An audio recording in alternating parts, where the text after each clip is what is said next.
Good evening. तो जैसा कि आज हम स्टार्ट करेंगे पॉलिटी का नया चैप्टर, जिसमें कि हम लोग दो टॉपिक्स को कवर करेंगे। Special provisions for some states और शेड्यूल्ड एंड ट्राइबल एरियाज। ये दो टॉपिक्स हमारे सीडीएस में मोस्ट फ्रिक्वेंटली आस्क्ड टॉपिक्स में से दो हैं। ठीक है, तो इसमें से अभी पहले हम देखेंगे कि इसमें क्या क्या क्वेश्चंस बन सकते हैं, कैसे कैसे क्वेश्चंस आते हैं, और लास्ट में कुछ पीवाईक्यूज की मदद से उनको सॉल्व भी करेंगे। तो चलिए अपना टॉपिक स्टार्ट करते हैं। सबसे पहले हम देखते हैं कि special provisions for some states. तो देखिए, special provisions for some states का मतलब है, जैसे कि हमने देखा था कि एक आर्टिकल था 370 था। 370 जम्मू एंड कश्मीर को कुछ स्पेशल प्रोविजंस देता था, है ना। जैसे कि उसके जो उसके जैसे उसका खुद का अपना एंथम था और वगैरह वगैरह चीजें, जो उसको क्या करता था कि अदर स्टेट से कुछ डिफरेंट राइट्स उसको प्रोवाइडेड थे। ठीक है, तो ये आर्टिकल 370 के अंडर था। और ऐसे ही, और इसको अभी हमने क्या किया, 2019 में इसको खत्म कर दिया गया है, अबॉलिश कर दिया गया है बाय द पार्लियामेंट। ठीक है, तो ऐसे ही जैसे जम्मू एंड कश्मीर को कुछ स्पेशल प्रोविजंस मिले थे, ऐसे ही कुछ और भी स्टेट्स हैं हमारी कंट्री पे जिनको कुछ स्पेशल प्रोविजंस मिले हैं। और ये सारी स्टेट्स जो हैं हमारे अंडर आर्टिकल 371 मेंशन्ड है, जो कि पार्ट 21 में इंडियन कॉन्स्टिट्यूशन के पार्ट 21 में अंडर आर्टिकल 371 मेंशन है। ठीक है, तो पहले तो ये हमको पता होना चाहिए कि ये आर्टिकल 371 में है। ठीक है, और ये पहले से ये सारी चीजें पहले से जो 371 आर्टिकल था, ये 26 जनवरी 1950 में ही हमारे कॉन्स्टिट्यूशन में मेंशन था। लेकिन आर्टिकल 371 ए से लेकर के जे तक, ए से लेकर के जे तक है, ये कुछ सर्टेन अमेंडमेंट से ऐड किए गए। तो वो सारे अमेंडमेंट्स हमको याद नहीं रखने हैं, बस इससे रिलेटेड सीधा सीधा डायरेक्ट क्वेश्चन अभी तक हम सीडीएस या अन्य किसी भी एग्जाम में देखें तो जो सीधा सीधा क्वेश्चन मिलता है वो ये मिलता है कि कौन सा आर्टिकल किस स्टेट के लिए है। ठीक है, कौन सा आर्टिकल किस स्टेट के लिए है। तो इनको याद रखने की हमारे पास एक ट्रिक है, जिसको मैं आपको समझाता हूं। देखिए, सिंपली हमको बस दो ही चीजें याद रखनी है। सबसे पहली बात क्या याद रखनी है कि आर्टिकल 371 में महाराष्ट्र मेंशन है, और 371(2) में यहाँ पे गुजरात मेंशन है। ठीक है, ये दो स्टेट हमको याद कर लेने हैं, 371 में महाराष्ट्र, 371(2) में गुजरात। ठीक है, फिर इसके बाद देखिए, अब यहाँ से ए से लेकर के जे तक के स्टेट्स को याद रखने की जो सिंपल ट्रिक है वो है नाम। उसको हम कैसे याद रखेंगे, नाम। ठीक है, जैसे किसी व्यक्ति ने पूछा नाम, तो रिप्लाई क्या आता है, आसमा, आ बड़ा आसमा, आसमा। ठीक है, और जी के लास्ट में याद कर सकते हैं। अब देखिए, अब हम इसको ट्रिक को समझते हैं कैसे। जो एन है, देखिए एन से नाम, एन से नागालैंड, एन फॉर नाम, एन फॉर नागालैंड, और ये है हमारा 371 ए। इसी तरह से आसमा, देखिए एक चीज हमको याद रखनी कि देखिए यहाँ पे आंध्रा से रिलेटेड दो लगातार आर्टिकल है, तो डबल ए जहाँ पे लगातार है वो आंध्रा वाला है, इस तरह से याद रखना है। और जो सिंगल ए आता है वो असम के लिए है। तो नाम से N for Nagaland, A for Assam, M for Manipur. ठीक है, अब मणिपुर और मिजोरम में, दो में, इनमें भी डाउट हो सकता है कि कौन सा पहले आएगा। तो मणिपुर को ऐसे याद रखना है, ऐसे याद रख सकते हैं हम सिंपली कि पैसा पहले आता है ना। तो ये बेसिक ट्रिक क्या है याद रखने की कि पैसा पहले आता है तो मनी पहले आएगा, है ना। तो क्या हो गया, नाम, आसमा ए से आंध्रा, एंड क्या है, इसी से बाइफरकेट होके तेलंगाना बन गया है, तो आंध्रा प्लस तेलंगाना के लिए हो गया हमारा ये वाला ए। ठीक है, तो देखिए ए से ए पहला लेटर क्या है हमारा, एन, दैट इज नागालैंड। नाम, ए से आसमा, दैट इज फॉर 371 बी के लिए। 371 सी के लिए कौन सा है, मणिपुर। मणिपुर, पैसा पहले आता है तो ये वाले एम के लिए पहले मणिपुर। फिर 371 डी, डी के लिए कौन सा है, आंध्रा एंड तेलंगाना, ठीक है। इसको जो स्पेशल प्रोविजंस मिले हैं वो 371 डी के अंडर मिले हुए हैं। फिर जो आंध्रा में क्या हुआ है कि स्पेशल प्रोविजंस के अंदर कुछ यूनिवर्सिटी सेटअप करने के लिए कुछ राइट्स दिए गए हैं, वो कहाँ पे मेंशन है, वो मेंशन है 371 ई में, है ना। तो देखिए, नाम एन से नागालैंड, ए से असम, एम से मणिपुर, नाम आसमा आंध्रा एंड तेलंगाना के लिए 371 डी, एंड यूनिवर्सिटी इन आंध्रा के लिए ये हमारा 371 ई, ठीक है। डबल ए तक हो गया। फिर एस आता है, एस से एस फॉर सिक्किम, तो 371 एफ से सिक्किम। फिर एम से, ये वाले एम से मिजोरम, जो कि जी है ना। देखिए, मैंने सीक्वेंस में A B C D E F G H I J तक लिख दिया है, उसके बाद मैंने सीधे इसके बगल में ट्रिक से लिख दिया, नाम एन ए एम, नाम Asma double A S M A, और लास्ट में क्या, जी के, ऐसे याद करना है, ठीक है। तो ये सिक्किम हो गया, मिजोरम हो गया, एच से फिर क्या हो गया हमारा अरुणाचल प्रदेश, लास्ट में अरुणाचल आता है, लास्ट में अरुणाचल, और फिर ये जी से गोवा और के से कर्नाटका, तो आई और जे के लिए कर्नाटका। अब देखिए, जो ये वाला हमारा आर्टिकल है, इस पे सीधा डायरेक्ट क्वेश्चन यही आता है कि कौन सा आर्टिकल किस स्टेट से रिलेटेड है, ठीक है। तो देखिए, मैं इसके कुछ क्वेश्चंस भी आप लोगों को दिखाता हूं जो सीडीएस में प्रीवियसली पूछे गए हैं। तो ये तो इसको छोड़िए, ये रहा कि article 371 deals with special provision for following states, तो महाराष्ट्र एंड गुजरात, नागालैंड, आंध्र प्रदेश, तो इन सभी से डील करता है ना। 371 के अंदर ही आते हैं ए जे, ये सारी चीजें। फिर special responsibility of the governor, अच्छा सॉरी, यहाँ पे 371 बोला है इसने, ए बी सी डी जे ये सब तो बोला नहीं है, तो इसमें सिर्फ क्या आएगा हमारा महाराष्ट्र एंड गुजरात। ये देखिए सीडीएस का PYQ है। फिर ये हमारा special responsibility of the governor for law and order in Nagaland is provided under which article, तो जो भी स्पेशल राइट्स हैं वो 371 ए के, नाम है ना, नाम एन पहला लेटर आ गया तो 371 ए में मेंशन है। फिर देखिए हमारा जस्ट अ सेकेंड, ये रहा कि 371 एफ, एफ किससे रिलेटेड है, तो हमको सीधा लिखना है नाम, ऐसे करेंगे, और आ, तो देखिए ए बी सी डी ई, और एस से आसमा, दैट इज फॉर सिक्किम, इस तरह से याद कर लेंगे। फिर ये हो गया हिल कमेटी एरियाज, तो ये ठीक है, इसको ये अलग से था क्वेश्चन, इसको बाद में देख लेंगे। फिर यहाँ पे देखिए कर्नाटका के लिए कौन सी था, हमारा कर्नाटका लास्ट में आता है तो जे, है ना, जे में ये खत्म हो जाता है। फिर जम्मू एंड कश्मीर, तो ये तो अभी स्क्रैप हो गया है, तो इसको याद करने की जरूरत नहीं है। अब देखिए महाराष्ट्र एंड गुजरात के लिए, तो under which article is there a special provision, तो ये हमने देखा था, ये किस में है 371 में है। फिर देखिए article 371 G, G for Goa and G for G के, तो ये गोवा के लिए हो गया, है ना। फिर ये देखिए यहाँ से बस इससे रिलेटेड यही सारे क्वेश्चन थे। तो आप ये देख रहे हैं इनके ईयर देखिए, सीडीएस 2016 में, सीडीएस 2021 में, फिर जस्ट अ सेकेंड, फिर ये देखिए ये सीडीएस 2020 में। तो इस तरह से इस टॉपिक से हमारे क्वेश्चन बने, बस इस टॉपिक में हमको सिर्फ इतना ही याद रखना है। फिर इसके बाद जो हमारा सेकंड इंपॉर्टेंट टॉपिक स्टार्ट होता है वो है 5th schedule versus 6th schedule. इनको हमको पढ़ना है ठीक से, इसमें ठीक ठाक थ्योरेटिकल क्वेश्चंस पूछे जाते हैं। तो देखिए शेड्यूल एरियाज, जो हमारा 5th शेड्यूल है, इसमें मेंशन है हमारा शेड्यूल्ड एरियाज, और 6th शेड्यूल में मेंशन है ट्राइबल एरियाज। तो सबसे पहले तो हमको ये याद रखना है कि 5th शेड्यूल किससे रिलेटेड है, शेड्यूल्ड एरियाज से, और 6th शेड्यूल किससे रिलेटेड है, ट्राइबल एरियाज से, ठीक है। इनमें की डिफरेंस क्या है देखते हैं, इन दोनों के बीच में जो बेसिक डिफरेंस है, देखिए just a second, slide change हो जाए, हाँ।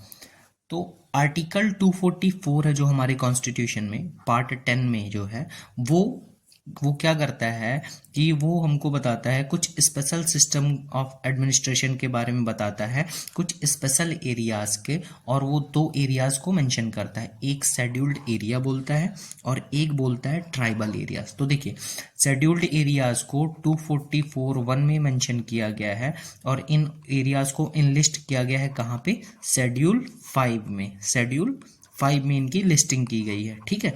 और इसी तरह से जो ट्राइबल एरियाज हैं इनको शेड्यूल 6 में मेंशन किया गया है, ठीक है।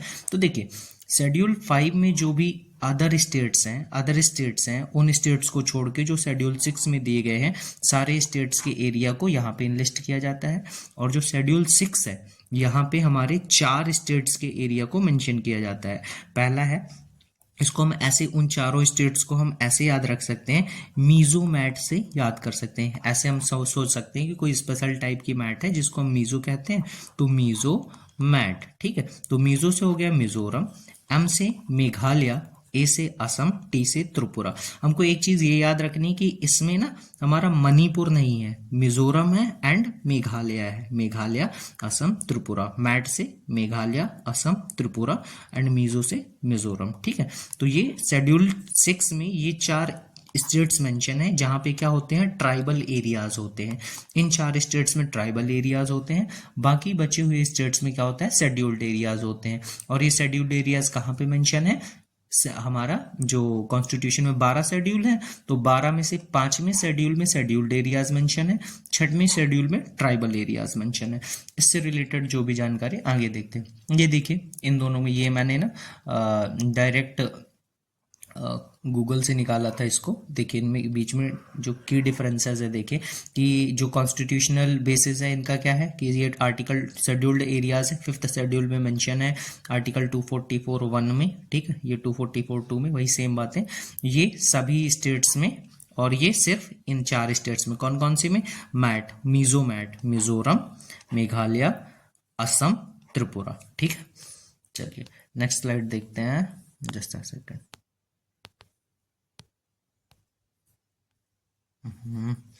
स्लाइड चेंज हो जा, ये रही। देखिए इनके बीच में प्राइमरी डिफरेंस क्या है कि जो शेड्यूल्ड एरियाज हैं वो उनमें थोड़ा सेंट्रलाइज कंट्रोल ज़्यादा है और गवर्नर को इन्वॉल्व किया जाता है, और जो ट्राइबल एरियाज हैं इनको ऑटोनोमस डिस्ट्रिक्ट्स इसमें बनाई जाती है। इसको हम थोड़ा सा और आगे देखते हैं, ठीक है। जो मेन इनमें डिफरेंस है वही गवर्नेंस वाला डिफरेंस है, ठीक है। ये शेड्यूल्ड एरियाज में और ट्राइबल एरियाज में गवर्नेंस का डिफरेंस है।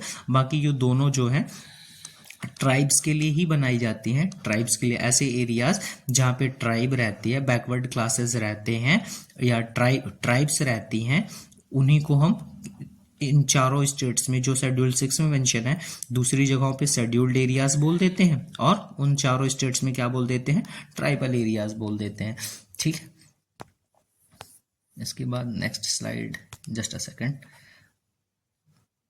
देखिए अब यहाँ पे हमको ना इनके एडमिनिस्ट्रेशन से रिलेटेड 2-4 बातें याद रखनी है, दोनों से रिलेटेड, और इसी पे बेस्ड सारे क्वेश्चन इस टॉपिक के हमारे आते हैं, ठीक है। तो देखिए एडमिनिस्ट्रेशन ऑफ शेड्यूल्ड एरियाज से रिलेटेड हमको एक चीज़ तो सबसे पहले ये याद रखनी है कि जो शेड्यूल एरिया होता है किसी भी स्टेट में किसी भी एरिया को शेड्यूल एरिया कौन डिक्लेयर करता है, प्रेसिडेंट डिक्लेयर करता है, और वही इसके एरिया को इंक्रीज या डिक्रीज कर सकता है, ठीक है। तो हमको ये याद रखना है कि शेड्यूल एरिया डिक्लेयर कौन करता है, प्रेसिडेंट डिक्लेयर करता है। वेयर एज, देखिए हम इसको कंपेयर करके पढ़ते चलेंगे तो जिससे हमको क्या हो जाएगा, दोनों चीजें याद रहेंगी, है ना। जस्ट यहाँ पे आप देखिए जो ट्राइबल एरियाज हैं इसको कौन ऑर्गेनाइज और रीऑर्गेनाइज करता है। हमने देखा कि जो शेड्यूल्ड एरियाज हैं उनको प्रेसिडेंट क्या करता है, ऑर्गेनाइज करना मतलब कि डिक्लेयर करता है, और रीऑर्गेनाइज मतलब उसके एरिया को इंक्रीज और डिक्रीज वहां पे कौन करता था, शेड्यूल एरिया को प्रेसिडेंट। लेकिन जो ट्राइबल एरियाज हैं मतलब जो शेड्यूल 6 के अंडर है उनको कौन ऑर्गेनाइज और रीऑर्गेनाइज करता है, गवर्नर ऑर्गेनाइज और रीऑर्गेनाइज करता है। तो मैं यहाँ पे ऐसे डिफरेंस मेंशन करते चला जाता हूँ। ऑर्गेनाइजेशन का किसके पास है, जो शेड्यूल्ड एरियाज हैं वो यहाँ पे किसके पास है, प्रेसिडेंट के पास है, और ट्राइबल एरियाज में किसके पास है, गवर्नर के पास ही राइट है, ठीक है। पहली बात ये हो गई। फिर दूसरा डिफरेंस इसमें हम देखते हैं कि जो स्टेट्स होते हैं regarding the administration of such areas, scheduled areas में, तो उनको कौन डायरेक्शन देता है, सेंटर डायरेक्शन प्रोवाइड करता है। कौन प्रोवाइड करता है डायरेक्शन, सेंटर प्रोवाइड करता है, ठीक है। लेकिन जो ट्राइबल एरियाज होते हैं यहाँ पे क्या होता है, इन चारों स्टेट्स में जो ट्राइबल एरियाज होते हैं, तो मैं एक बार इसको खत्म कर देता हूँ फिर मैं ट्राइबल एरियाज पे आता हूँ, ठीक है। और तीसरी बात हमको क्या याद रखनी है शेड्यूल्ड एरियाज में, कि जो ट्राइब्स एडवाइजरी काउंसिल होती है उसको सेटअप करना होता है हर एक स्टेट में। जैसे मान लीजिए कोई भी स्टेट है, उसमें क्या है, कोई भी स्टेट है उसमें क्या है कि कोई भी एरिया मान लीजिए शेड्यूल्ड एरिया है, कोई भी शेड्यूल्ड एरिया है, तो वहाँ पे क्या करना पड़ेगा कि वहाँ की गवर्नमेंट को, उस स्टेट गवर्नमेंट को क्या करना होगा कि एक ट्राइब एडवाइजरी काउंसिल बनानी होगी। क्या करना होगा, ट्राइब एडवाइजरी काउंसिल बनानी होगी, जो उस पर्टिकुलर एरिया के वेलफेयर के बिहाफ में क्या करेगा, वहाँ पे अपने पॉइंट्स पुट करेगा, वहाँ की लेजिस्लेचर में पॉइंट्स को पुट करेगा। और ये काउंसिल कैसी होनी चाहिए, इस काउंसिल में 20 मेंबर्स होने चाहिए। क्या होने चाहिए, 20 मेंबर्स होने चाहिए, और जिसमें से 3/4 अगर 20 मेंबर है तो मान लीजिए 15 लोग कौन होने चाहिए, इस शेड्यूल्ड ट्राइब के रिप्रेजेंटेटिव्स होने चाहिए, शेड्यूल्ड ट्राइब के रिप्रेजेंटेटिव्स होने चाहिए उस स्टेट लेजिस्लेटिव असेंबली में। मतलब कि ऐसे विधायक होने चाहिए जो शेड्यूल्ड ट्राइब क्लास को बिलोंग करते हो, ऐसे विधायक होने चाहिए जो शेड्यूल्ड ट्राइब क्लास को बिलोंग करते हो, ठीक है। और चौथी बात कि गवर्नर, और चौथी बात जैसे कोई भी एक्ट बना, सेंटर का कोई भी एक्ट बना है ना, सेंटर का कोई भी एक्ट बना तो उस पर्टिकुलर एरिया में, शेड्यूल्ड एरिया में वो किस तरह से अप्लाई होगा, पूरी तरह से अप्लाई होगा या उसमें कुछ कम या ज़्यादा करके अप्लाई होगा, इसको कौन डिसाइड करता है, गवर्नर डिसाइड करता है ना। तो देखिए मैं एक बार पूरा इसको कंक्लूड करता हूँ, सम अप करता हूँ, क्या कि शेड्यूल्ड एरिया से रिलेटेड हमको 4 बातें याद रखनी। पहले, इसका ऑर्गेनाइजेशन और रीऑर्गेनाइजेशन कौन देखता है, प्रेसिडेंट देखता है। रीऑर्गेनाइजेशन और ऑर्गेनाइजेशन कौन देखता है, प्रेसिडेंट देखता है। दूसरी बात इसमें क्या हमने पढ़ी थी कि इसको एडमिनिस्ट्रेशन से रिलेटेड जो रूल बनाएगा वो कौन बनाएगा, सेंटर बनाएगा।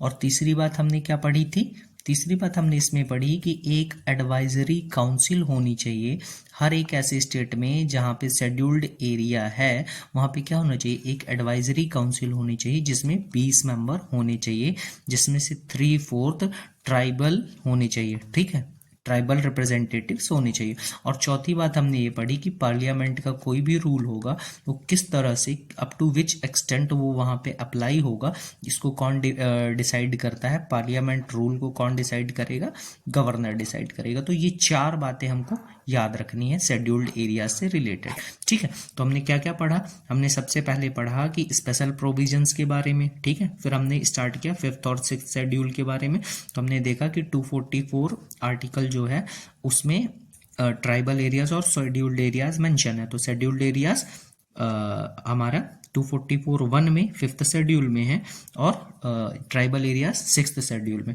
ठीक है। और एक चीज़ और हमको याद रखनी है शेड्यूल्ड एरिया से रिलेटेड कि जो आर्टिकल 399 है, आर्टिकल याद रखने की हालांकि सीडीएस में ज़रूरत नहीं है, जब हाँ अभी हालांकि उसका ट्रेंड ऐसा हो गया है कि वो क्या कर रहा है कि किसी एक स्टेटमेंट में आर्टिकल डाल देता है, तो हम याद रख सकते हैं कि आर्टिकल 399 है जो प्रेसिडेंट को ये पावर देता है कि वो एक कमीशन बनाए जो इस पर रिपोर्ट सबमिट करे कि शेड्यूल्ड एरियाज का डेवलपमेंट कैसा है।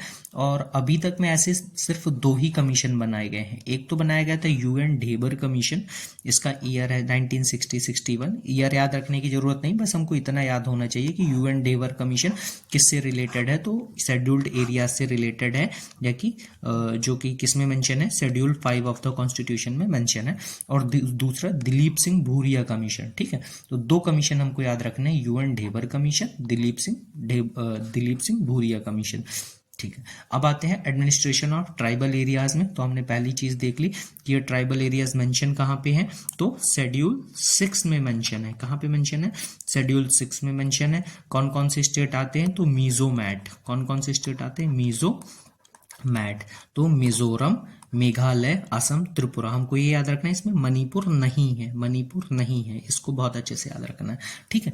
इन ट्राइबल एरियाज में क्या होता है कि इनके एडमिनिस्ट्रेशन के लिए, जैसे मान लीजिए कि ये पूरा एक स्टेट है, असम का स्टेट है, जहाँ पे कोई एक एरिया है, जहाँ पे कोई एक पर्टिकुलर, मान लीजिए मेघालय वाले स्टेट है, हमने देखा है कि यहाँ पे गारो, खासी, जयंतिया 3 हिल्स हैं और वहाँ पे 3 टाइप के ट्राइब्स रहते हैं। तो मान लीजिए मैंने ये एक पर्टिकुलर हिल उठा लिया जहाँ पे गारो हिल्स है, और यहाँ पे मान लीजिए कोई एक पर्टिकुलर ट्राइब रहती है, तो यहाँ पे उस ट्राइब के लिए क्या किया जाएगा कि एक पर्टिकुलर डिस्ट्रिक्ट बना दिया जाएगा, उसको हम क्या कहेंगे, ऑटोनॉमस डिस्ट्रिक्ट बोला जाएगा उसको, ऑटोनॉमस डिस्ट्रिक्ट। और इसको बनाएगा कौन, गवर्नर ही बनाएगा, और यहाँ पे गवर्नर ही इसको क्या करेगा, ऑर्गेनाइज करेगा, ठीक है। और शेड्यूल एरिया में कौन बना रहा था, प्रेसिडेंट बना रहा था, ठीक है। एक तो ये बात हमको याद रखनी है। फिर आगे देखते हैं। फिर ये हमने देख लिया कि ऑटोनोमस डिस्ट्रिक्ट्स को कौन बनाएगा। अब यहाँ पे इसमें ये जो तीसरी बात याद रखनी है हमको, क्या याद रखनी है कि जो डिस्ट्रिक्ट और रीजनल काउंसिल, हाँ अब एक चीज़ और बताता हूँ। मान लीजिए जैसे ये एक स्टेट है असम का, यहाँ पे ये एक पर्टिकुलर एक डिस्ट्रिक्ट है जो मान लीजिए ऑटोनॉमस डिस्ट्रिक्ट है, ठीक है, ऑटोनॉमस डिस्ट्रिक्ट है। और इसमें एक पार्ट में मान लीजिए कोई एक ट्राइब रहती है और दूसरे पार्ट में कोई एक ट्राइब रहती है, तो इस ऑटोनॉमिक डिस्ट्रिक्ट को दो ऑटोनॉमस रीजन्स में डिवाइड कर दिया जाएगा। मान लीजिए पहला रीजन ऐसा है जिसमें गारो नाम की ट्राइब रहती है, दूसरा रीजन ऐसा है जिसमें जैंतिया नाम की ट्राइब रहती है। तो ये दो यहाँ पे दो रीजनल काउंसिल्स बन जाएंगे, ठीक है ना। तो एक तो होगी डिस्ट्रिक्ट की काउंसिल, और यहाँ पे अगर ये रीजन्स में डिवाइडेड है, अगर दो अलग अलग ट्राइब है तो रीजन में डिवाइड कर दिया जाएगा, अगर दो नहीं है तो सिर्फ ऑटोनॉमस डिस्ट्रिक्ट रहेगी। तो अगर सिर्फ डिस्ट्रिक्ट है तो डिस्ट्रिक्ट काउंसिल बनेगी, नहीं तो यहाँ पे रीजनल काउंसिल्स भी बन जाएंगे। तो हमको थोड़ी कुछ चीजें याद रखनी है कि ये जो रीजनल काउंसिल्स हैं वो काम क्या क्या करते हैं। तो देखिए ये ना अपने लेवल पे, रीजन के लेवल पे या डिस्ट्रिक्ट लेवल पे ये कुछ लॉज बना लेते हैं वहाँ के लोकल एडमिनिस्ट्रेशन के लिए, जैसे लैंड को कैसे एडमिनिस्टर करना है, लैंड में किसका राइट होगा, और जैसे फादर से सन को जाएगा, डॉटर को जाएगा, ऐसी सारी चीज़ें ये डिस्कस कर सकते हैं। फॉरेस्ट से रिलेटेड कुछ कुछ रूल्स कि कैसे उसको हैंडल करना है, सोशल कस्टम से रिलेटेड कुछ कुछ लॉज ये लोग बना सकते हैं, है ना। पहला काम ये क्या कर सकते हैं। अच्छा, वहां पे जो एडवाइजरी काउंसिल बन रही थी, जो कौन बना रहा था, गवर्नमेंट बना रही थी, है ना, स्टेट गवर्नमेंट बना रही थी। और यहाँ पे जो डिस्ट्रिक्ट और रीजनल काउंसिल्स होती हैं, तो ये ऑटोनॉमस डिस्ट्रिक्ट्स में या ऑटोनॉमस रीजन्स में बनते हैं। ये यहाँ की जो लोग होते हैं वो खुद ही बनाते हैं, है ना, गवर्नर के एसेंट से ये लोग इन सारी चीज़ों को खुद ही बनाते हैं। और ये जो काउंसिल्स होते हैं वो क्या करते हैं, पहले तो अपने लिए ये लोकल लॉज बना सकती हैं, ये क्या कर सकती हैं, लोकल लेवल पे कलेक्ट कर सकती हैं लैंड रेवेन्यू को, और कुछ स्पेसिफिक टैक्सेस जैसे टोल टैक्स वगैरह वगैरह ये कलेक्ट कर सकते हैं। ये इस टैक्स का यूज़ कहाँ पे करते हैं, तो देखिए टैक्स कलेक्ट किया और टैक्स का यूज़ कहाँ पे करेंगे कि ये प्राइमरी स्कूल्स बना ले, डिस्पेंसरीज बना ले, रोड्स वगैरह, फेरीज वगैरह यहाँ पे डेवलप कर लें, है ना। तो इसका टैक्स का यूज़ हो गया। फिर ये क्या कर सकते हैं, यहाँ पे जो बाहर के लोग हैं वो उनका यहाँ पे ट्रेड, उनकी मनी लेंडिंग वगैरह ये यहाँ पे क्या कर सकते हैं, मतलब ऐसे लोगों की जो नॉन ट्राइब्स हैं उनको कंट्रोल कर सकते हैं, ठीक है। और इन सब के लिए इनको एक चीज़ हमको याद रखना है कि गवर्नर की एसेंट जरूरी होती है।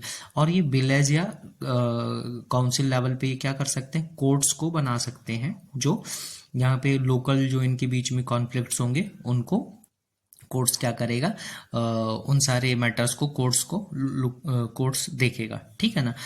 एक और चीज़ हमको याद रखनी है कि जो एक्ट होगा पार्लियामेंट का यहाँ पे अप्लाई नहीं होगा, और स्टेट यहाँ पे अप्लाई नहीं होगा। और अगर अप्लाई होगा कुछ मॉडिफिकेशन के साथ अगर अप्लाई करना है, तो ये जो मॉडिफिकेशंस होंगे तो असम के केस में कौन डिसाइड करेगा, गवर्नर डिसाइड करेगा।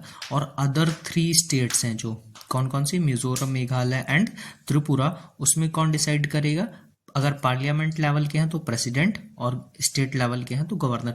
हालांकि इसको इतना डिटेल में देखने की जरूरत नहीं है, अगर याद रख सको तो याद रख लेना, अदरवाइज इसको आप लोग छोड़ भी सकते हो, ठीक है।